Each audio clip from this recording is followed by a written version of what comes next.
So hello guys, আপনারা দেখছেন আদিবাসী খেলাঘর। আদিবাসী খেলাঘর থেকে আমি হিরো আর একটা নতুন ভিডিও নিয়ে চলে এসেছি। তো আজকে আরেকটা নতুন মডেল নিয়ে চলে এসেছি। খুব ডিমান্ডিং মার্কেটে এডিডাসের স্ট্রাইকার, এর মাস্টার কোয়ালিটি কপি, ঠিক আছে।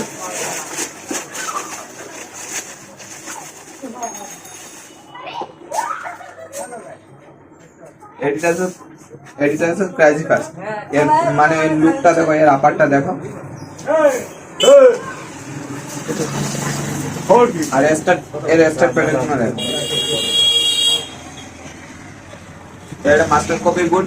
যাদের ক্রাজি ফার্স্ট এডিটাস ক্রাজি যাদের লাগবে তারা আদিবাসী খেলাঘরে যোগাযোগ করো। ওপরে আমি কন্ট্যাক্ট নাম্বার দিয়ে দেবো, তোমরা কন্ট্যাক্ট করে আসতে পারো। আর যারা গোলমুখ থেকে আসবে তারা বাংলাতে আদিবাসী খেলাঘর সার্চ করবে, সেখানে আমার দোকানের লোকেশন আছে, সেই লোকেশন ধরে তোমরা দোকানে আসতে পারবে। আর এর সাইজ পেয়ে যাবে 5 থেকে 8 অব্দি, পুরো ইউনিক কালার। আর ক্রাজি ফার্স্ট আদিবাসী খেলাঘর যোগাযোগ করো। তো টাটা, আরেকটা নতুন ভিডিও নিয়ে দেখা হচ্ছে।